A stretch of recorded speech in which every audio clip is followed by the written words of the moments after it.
Welcome back, everyone. That is my favorite sound. Time for espresso. Sometimes one has to forget about the business of the day, have a nice espresso, and travel to another world. Sit back and relax and prepare for another adventure in the world of the Octopus Wars.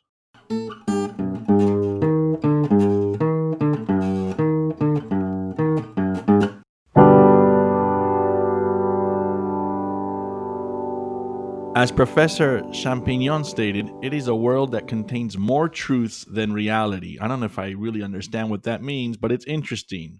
The world of the Octopus Wars contains more truths than are contained in reality. Someone once asked me, what defines this world? I said that fans of the world don't really know how to define it. I don't even know how to define it. But we can certainly tell when something belongs in this world and when something does not belong in this world.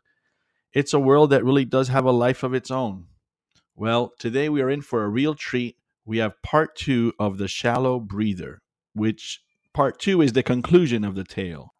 The tale is important for many reasons, including that it introduces Don Boca. Don Boca was famous for his many sayings and for wanting to lay low and not stand out and not be noticed. He never wanted to be a hero, but more than once, he ended up being a hero. He reappears in later tales, especially in Phobos Devoto. I should add that Augustine is another character who premieres in this tale and also appears later in Phobos Devoto with Don Boca. I went through the archives and found an audio recording of Don Boca himself saying in Spanish, in his voice, his famous saying, the secret of permanence is in transcendence. El secreto de la permanencia es la intrascendencia.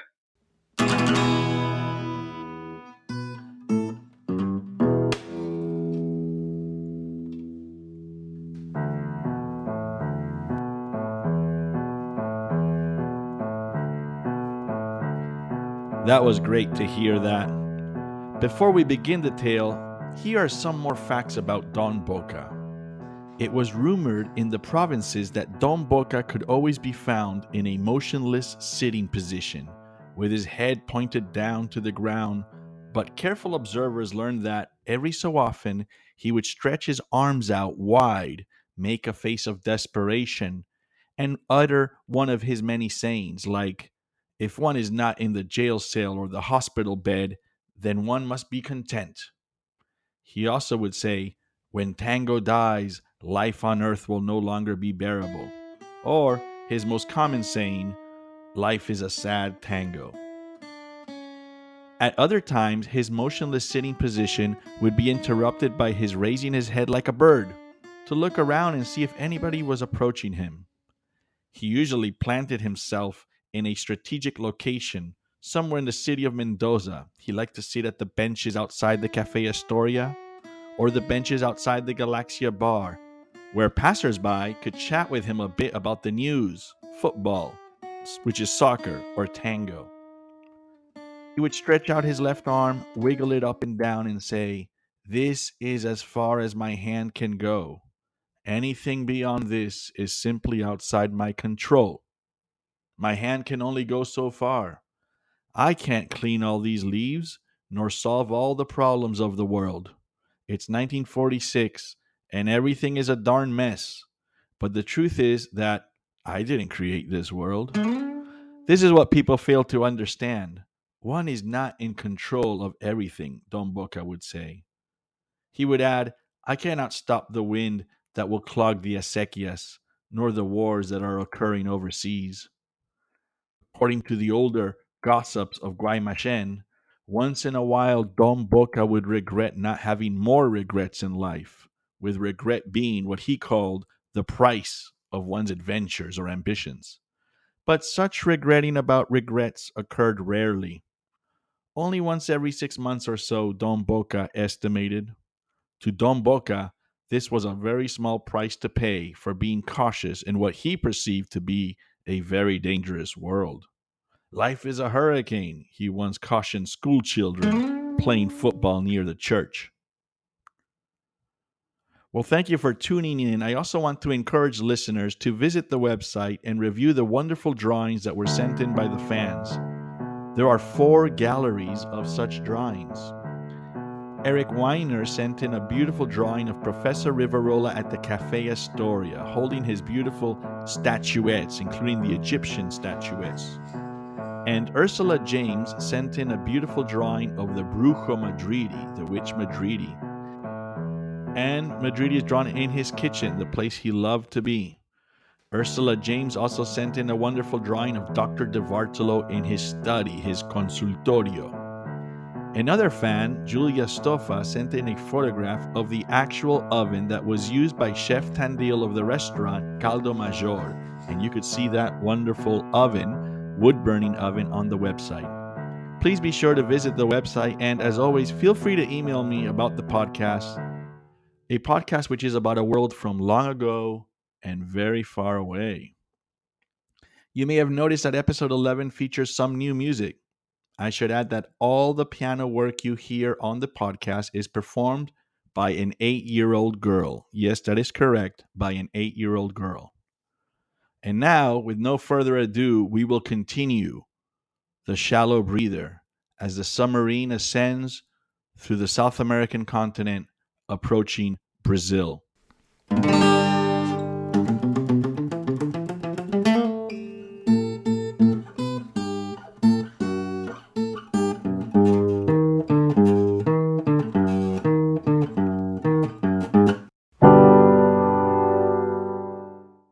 The Shallow Breather. Off, near Brazil, the Mapinguari lurks, through the unwanted lands, with thick bushes and thick leaves, where man and animal live in fear.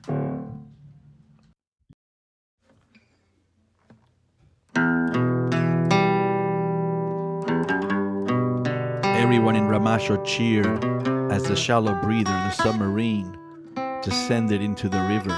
We were all very proud, continued Don Boca, telling me the story that I waited my whole life to hear, about the fate of my father and the mystery of the 3 frontiers. When everything was loaded and all the doors were shut airtight, the vessel was submerged completely and started moving forward, very quietly. All one could hear was a constant deep murmur. Your father kept reminding me and our 2 Guarani assistants that, to remain undetected and unattacked by this creature, whatever it was, we had to move about softly within the vessel. No rocking the vessel from side to side, only gently walking within the vessel. Looking out the windows, one could see bubbles, each the size of a pebble, running up alongside the outside of the glass, all the way from the bottom of the submarine to the surface of the river. The weather conditions were ideal. When the currents were slow, the water was as clear as glass. We saw fishes of all kinds. We could also see many sunken ships, some of which were huge and had the tip of their hulls piercing out of the water's surface, like the snout of a river turtle pointing through the water. Operating the vessel underwater required the continuous monitoring of a lot of gauges and complicated equipment. To establish a professional atmosphere, your father would refer to me as Ingeniero Boca, which means Boca the engineer, or he would sometimes call me Piloto, pilot, because most of the time it was I who was entrusted with piloting the Shallow Breather. As I navigated the large vessel, your father would be reading gauges, pressing buttons, turning gears, twisting knobs, lowering levers, flipping switches, and doing countless other things that only he was mentally capable of doing all at once. I followed each of his orders diligently, always saying, "Yes, Captain. Yes, Captain." As the submarine hummed through the waters, I noticed that your father was filled with pride. His eyes began to tear up. He realized that he had used his genius not just to build underground studies or a mechanical turtle, things which the Mendocinos joked about, but to do something that could help his family and our nation. The first week was as pleasant as a luxury cruise. When your father found some time between tending to the electronics, he would take notes about the river creatures. One notebook of his was titled Fauna, and the other was titled Flora. One section of the first book, titled Fishes of the Paraná, had beautiful drawings. It's a shame I never got those notebooks from him before we went our separate ways.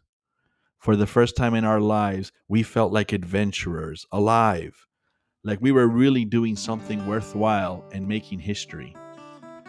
As the shallow breather was gliding through a narrow passage just 2 feet above the river's bed, we saw sun rays pass through the waters. There would be 6 or 8 rays illuminating here and there. Sometimes the diagonal rays would illuminate tall, never before seen tree-like weeds with thick tubular yellow and purple stems. Your father kept taking notes about how the rays were diagonal and the vegetation was vertical, but the fish, lobsters, turtles, and other animals moved in an organized fashion through horizontal planes. I never understood why he was so fascinated by this. For some stretches, the light penetrating the warm waters allowed us to witness a heavenly, unexplored world. No submarine had windows that were larger or better suited for this kind of expedition. Rocco Martin, one of our Guarani crew members, could not help but keep looking out the windows. He claimed that, though he had fished since before he could walk, he had never seen what the fish and other fauna of the Paraná look like when they are alive and underwater. You see, the fisherman thinks he knows everything that is down there, he said to me, but in truth he only knows that which bites the hook. That was what Rocco Martin concluded, and he was right.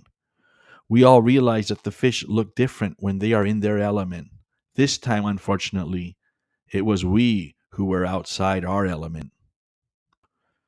We saw large silver fish, probably sabalo, tarpon, resting near tall weeds, positioned as if guarding a fort. Though they remained unmoved, their eyes would follow our vessel. What on earth is that large thing of silver and gold, they must have thought, but they were so fearless that they didn't abandon their posts on account of the passing of the shallow breather. Your father liked to navigate deep, only inches from the river's bed. We were so close to the ground that we could see orange flounders skirting off from beneath one pile of sand and into another pile of sand, always seeking new shelter under warm mud. Be careful with the bottom rocks, I would always caution your father. He would smile and remind me that he had built a safety mechanism, a system of 20 water jets that aimed water downwards that would allow the shallow breather to hover a few feet from the river's bottom without ever touching it. These jets kept pushing water down on the bed of the river.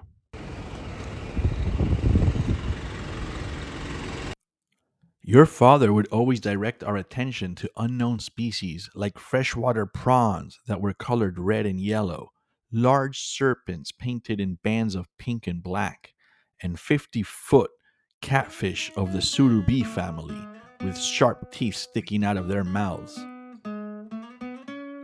After seeing a large turtle with big diamond-like eyes, we felt the submarine quickly descend 10 meters in one drop. We then realized that we had left a narrow passage and entered a large area, one as large as a small sea. Your father inferred this and thought that this body of water must be occupying a previously unknown crater. It was one of many hidden swamp chasms that we came across navigating through the mighty Paraná. In this sunlit abyss, schools of fish, dorados, sabalos, and bogas could be seen everywhere, moving from one place to another according to some unknown underwater traffic system. It was strange. The bottomless waters were clear as day, but the top waters were murky. Somehow, your father found a way to escape the chasm. When the submarine rose to the surface, rising through the brown waters, the crew enjoyed a break from living underwater. It was so strange. The top waters were brown and muddy, but deep below it was clear, with giant caverns full of clear water, lit by the sun, somehow. When we were finally over water, we all took a deep breath when exiting through the ceiling and taking our first walk on the roof of our vessel. From there, Rocco Martin caught 10 catfish. One of the surubi he caught was 4 feet long.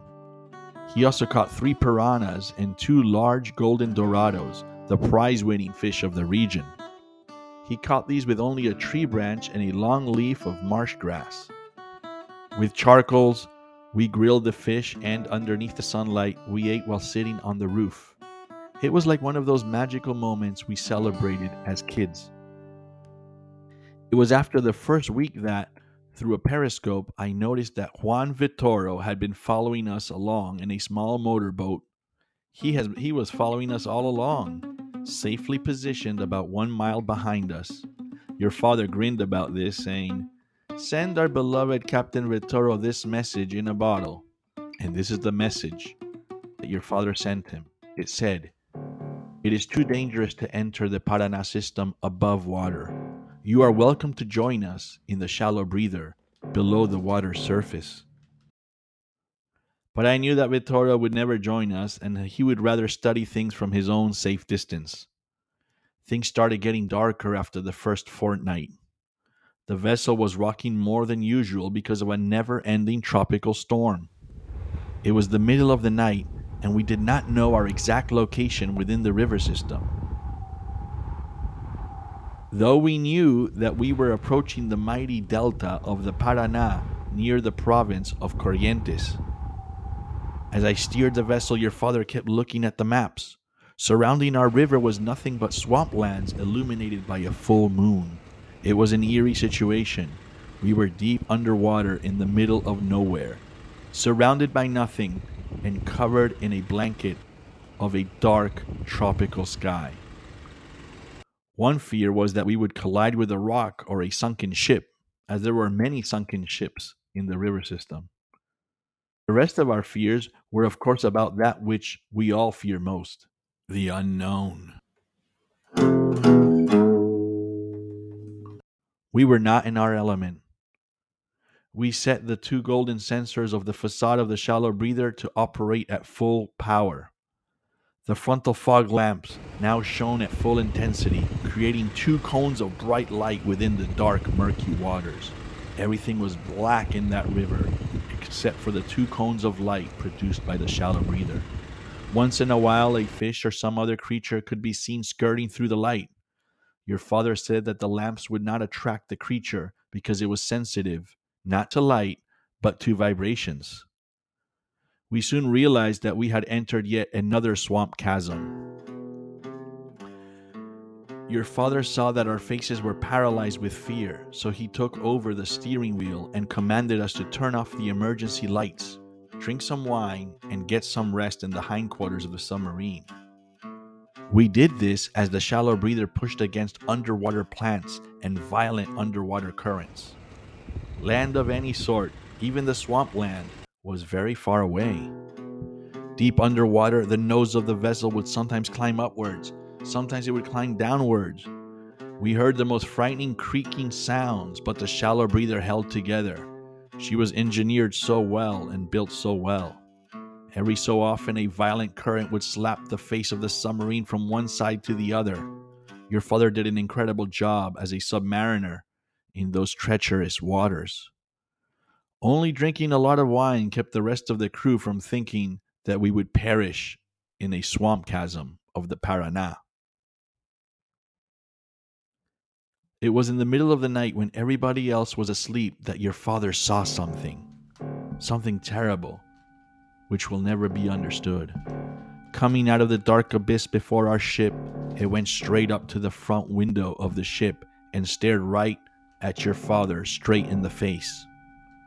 Being a conservative scientist, your father said that he would not tell us exactly what he saw until he could verify what it was. But when telling us this, we concluded by the sight of his pale complexion that he had seen the most God-forsaken thing ever. At dawn, when the brown waters were calm, he ordered for the submarine to surface at the port of the city of Goja, just south of Corrientes. We beached the submarine on the sand so that its bottom half was still in the water, but the front muzzle was sticking out, like a whale's head looking out on the land, or like a seal with half its body perched in the water. We disembarked there and were delighted to finally touch dry land. Rocco Martin and the other Guarani were dancing for joy. Like any good group of Argentines, the crew immediately sat down at the nearest boliche, El Marinero. A boliche is like a little restaurant or cafe.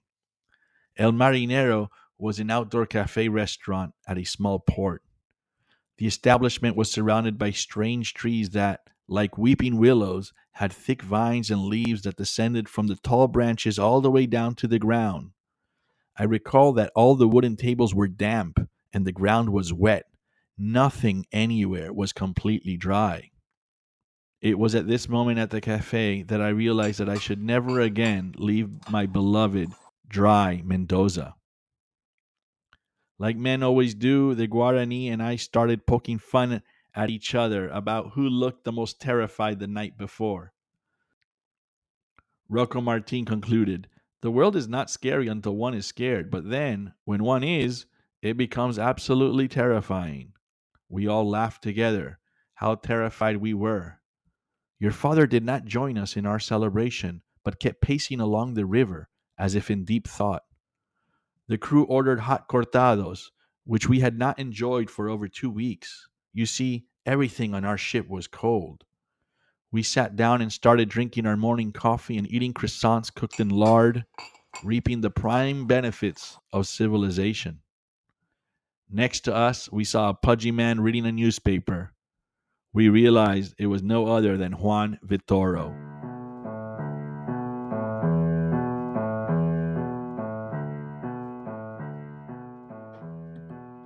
"Gentlemen," he said, looking at me and the two assistants, "and maestro," he added, looking at your father. "Did you notice upon surfacing that there is oil laminating the front of your submarine? Please note that the two golden sensors in front are no longer gold but black. It looks like you came face to face with that which you were seeking." He pointed to the front of the shallow breather. It was obvious that the front had come into contact with a large thing covered in oil. "You are correct," said your father, who started to approach us but kept looking at the submarine, running his hand through his blond hair. He started pacing around just a bit before turning to us. It was at that moment that he made his famous and often misquoted El Marinero speech, the El Marinero speech, which I will try to repeat verbatim in his professional, professorial way of speaking. "Esteemed Juan Vitoro and crew members of the Shallow Breather, the events of last night have revealed to me that we are facing a thing, if it can be called a thing, that is much more powerful and dangerous than what our country has anticipated. It would be irresponsible for me to report what I witnessed without first obtaining further corroboration. But let me assure you that it is the most horrible and powerful thing that you could ever see or imagine. I can conclude only three things. The thing dwells in the depths of the river systems of the three frontiers. It is capable of slowly but reliably destroying our country piece by devouring all our cows. And last, the shallow breather must be made to go as fast as possible so that I can catch up to the thing and prevent future attacks against our country." He then looked at me and said, "So we will need to set all of your engines to full force, Ingeniero Boca. No more fish pedos. That is, no more fish farts. We must go full force." "No," I immediately protested, claiming that the stealth capacity of the submarine would be compromised and that the vibrations and the hissing sounds of the engines would attract the horrible thing. Your father looked at me with the most serious face that I had ever seen on a living being. He said to me, "Yes, Ingeniero Boca, that is the plan." Everyone, including Juan Vitoro, was motionless. Your father then turned to Vitoro and said, "Detective Vitoro, I am certain that you have already surmised that this mission is no longer the kind of enterprise that is suited for the bohemian spirit. It is not for the engineer, not for you, not for the two Guarani. Vittoro folded his newspaper and stood up to respond to your father. Yes, maestro, said Juan Vittoro. You could not be more correct. This thing that you have looked at in the eye is a type of evil that we like to know about only through legends. It is bigger than we are. No one sitting at that table disagreed, and we all looked down in cowardly shame. We were all tired, frightened, and we just wanted to return home, to have some mate and hear a Sunday soccer game on the radio with our loved ones. You see, we were human first, adventurer second, unlike your father. Juan Vittoro looked at us and said, Feel no shame, for one man's destiny could be another man's curse. Vittoro turned to your old man and asked, Maestro, any small chance that you will return home with us? Your father picked up his coffee, looked to the river, and said, This thing began as an ambition to satisfy my insatiable quest for knowledge and to rid my family of future financial concerns. But now that I have seen what I have seen, it has unfortunately become much more than that. Now I have no choice but to go all the way and to go alone. It is a matter of national security. He took the last sip from his coffee and savored it as if it were his last. I thought, how does one feel knowing that one may be drinking his last cortado, one of the greatest experiences on earth? Even the waiter came by and set down his tray of dishes to hear the last part of your father's El Marinero speech. If I had been less ambitious in life, said your father, maybe I would not be the first in line to deal with this problem, this thing that must not exist. But the facts of the matter are that I am the first in line, that I am capable of dealing with it, and that I brought the special equipment, including mirrors, necessary for dealing with it. I did not tell this to Ingeniero Boca. Time is running out for our country.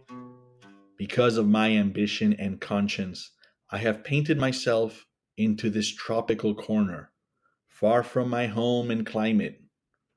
Given what I know now and the principles I live by, there is really no choice. We then cleaned the submarine, washed the sensors, loaded additional equipment, put all the engines at full force, and watched your father and his silver and gold shallow breather submarine descend into the river in reverse. Your father's young eyes and the two golden sensors faced us. With the engines at full force, the shallow breather now made a loud hissing sound, and it spewed high-pressured steam from its lateral jets as it reversed into the water. We saw your father descend alone slowly into the water for the one last time. The engines were so strong that the vessel now resembled more a war machine than the expedition ship he and I had created. It now stood out, not as a shallow breather, but as the loudest thing in the environment. Because of this, I knew the vessel was no longer safe. As it reversed, birds flew away, fish scattered, and crabs hid under rocks, all because of the loud hissing and metallic sounds. As the submarine descended into the waves of the Paraná, we caught a glimpse of your father's face behind the front window. He looked very serious and did not make eye contact with us. Instead, he kept looking at all the cranks, levers, and buttons that he had to tend to for this special mission. But he knew that we were all watching him, so he gently nodded to send us a gentleman's goodbye. The last thing we saw was the name of the vessel, the Shallow Breather, painted in italics on the forehead of the submarine. the same way that city buses paint destinations on their facade. That was the last time that anyone saw your father or the legendary silver and gold submarine. Till this day, I could see your father's face as the shallow breather descended into those brown waters. Whenever I pass a river or small stream, in my mind I could still hear the steam from those engines operating at full force.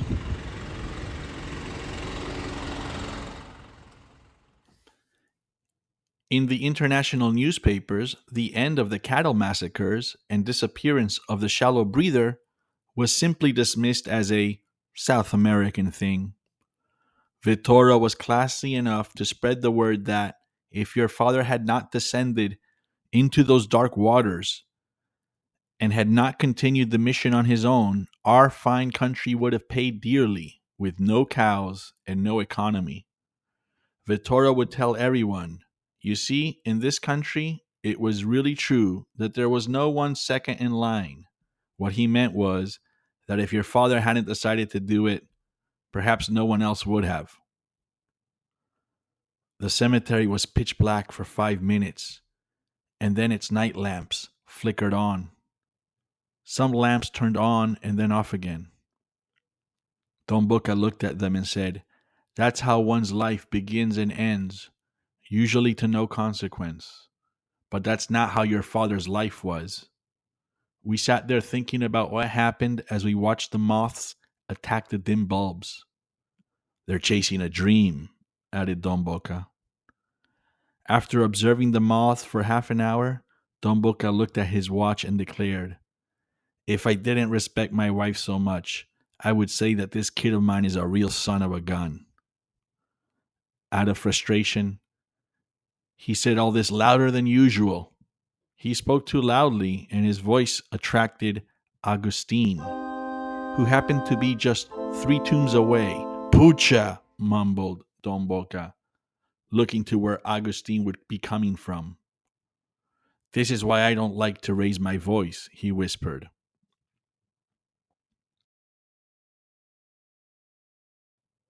A slender, immaculately dressed man came out of the darkness. What a treat to run into you two gentlemen at this late hour, when the hallowed grounds are empty. Empty, that is, of the living, said Augustine, showing his boyish grin. The color of his perfectly pressed clerical shirt matched his carefully combed hair, which surrounded his youthful face as if it were a small halo. To the east, we could see what looks like the city of Mendoza turning her shoulder to nap until dawn. At this late hour, the only city lights I can see from here are those of Dr. de Vartolo's penthouse study. I am surprised that I ran into anyone here at the sacred Chacarita at this late hour. Would you like some moscatel? I always carry some in my picnic basket, and I happen to have 3 cups. Don Boca once told me that Agustin gave people glasses of wine so that they would not be able to escape easily from his long religious monologues.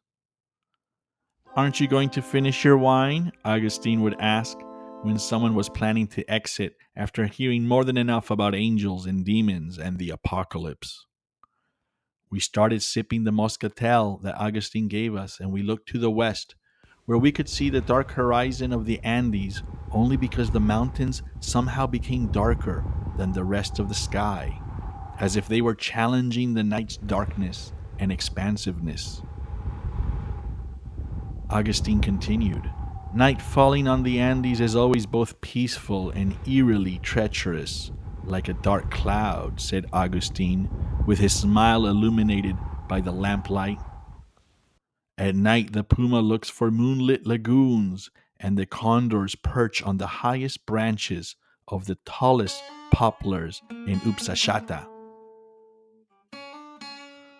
That tall point over there is the mighty Aconcagua, the tallest mountain in the Western Hemisphere, he said, pointing to the horizon. Agustin then sat on the edge of a marble slab that protruded from the black tomb that was next to us.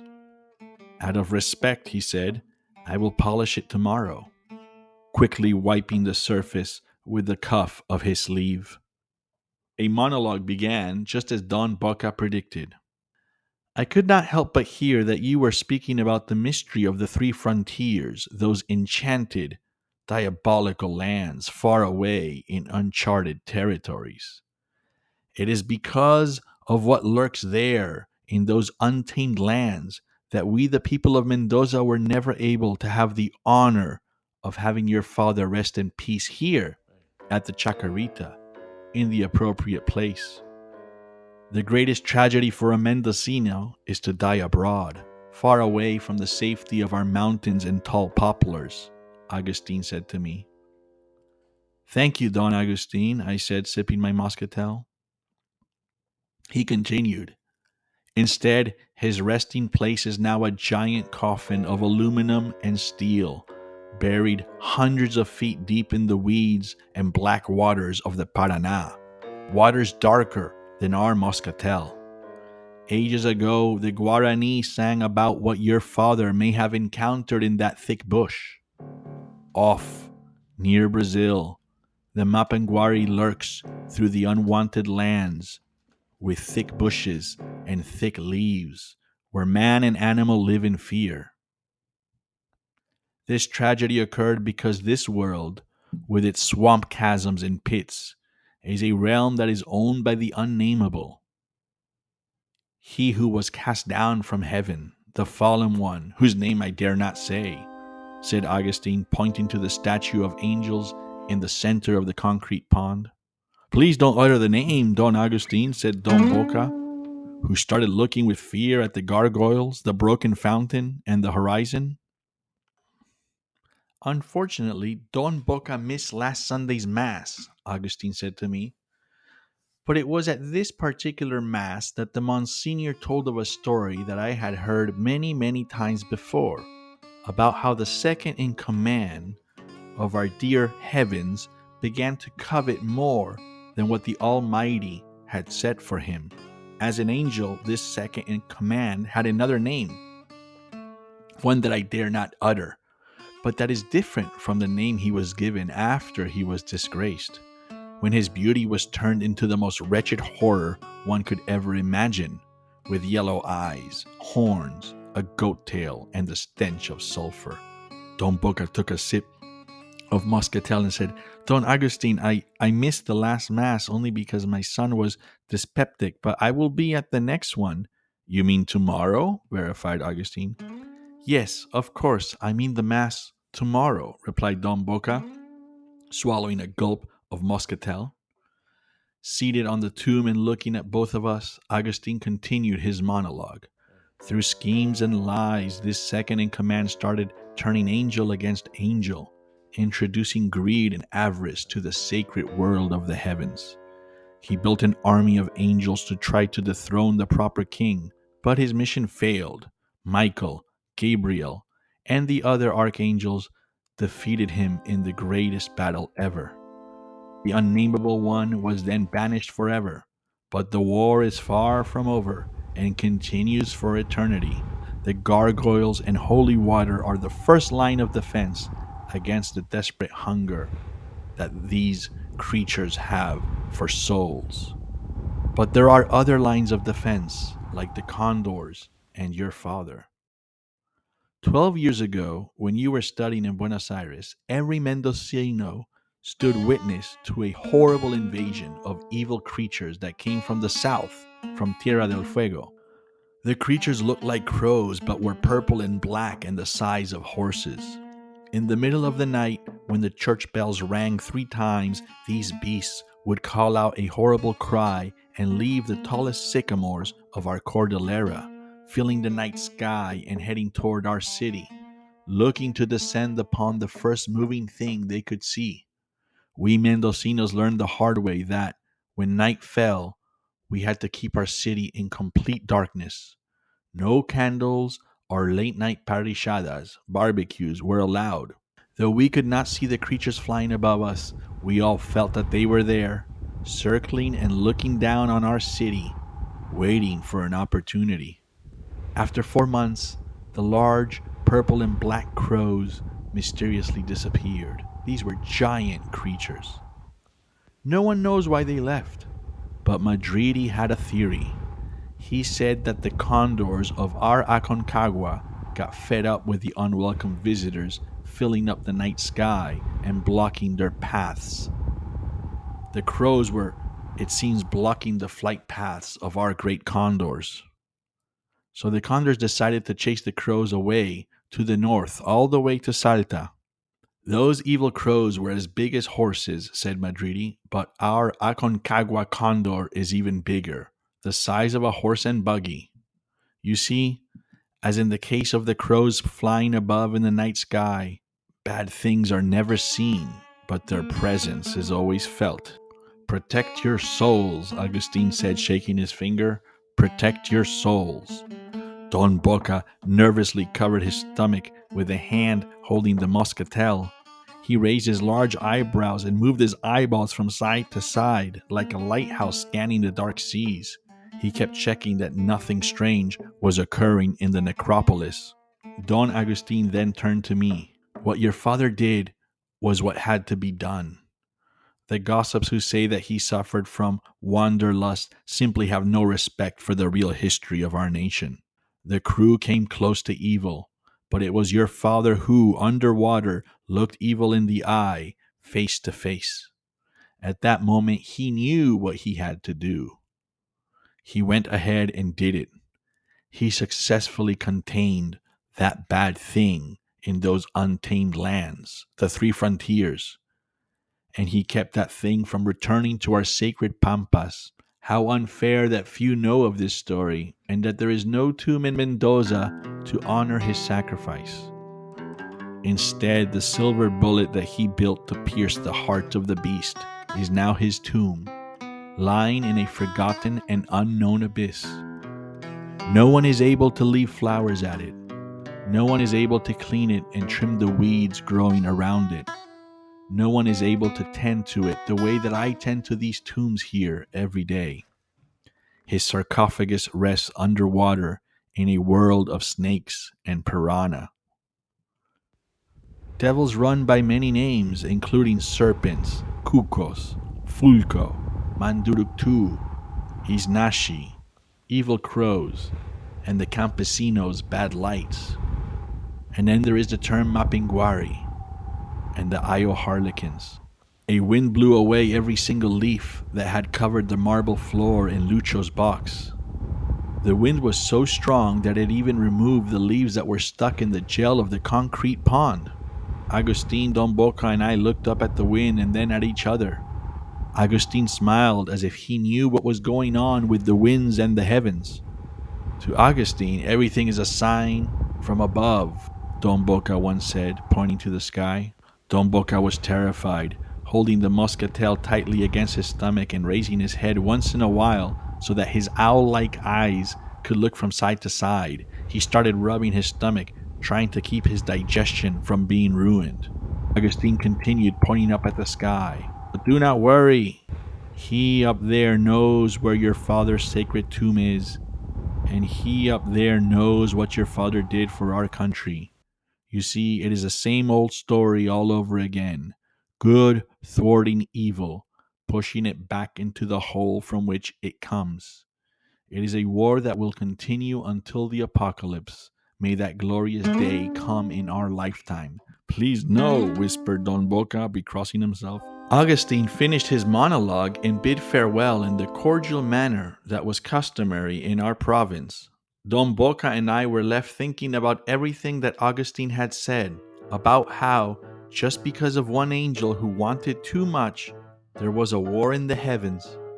I turned to Don Boca and said, I guess the fallen one wanted it all. He wanted it all, leading to the creation of hell. After another period of frightening silence, this time for a few minutes, Don Boca finally said something. You see, pibe, I told you that ambition is no good.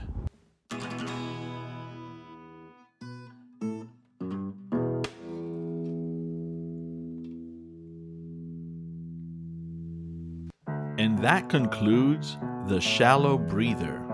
A tale about many things, including the high price of ambition, and about Don Boca's perspective that it is important to lay low and that the secret to permanence is in transcendence.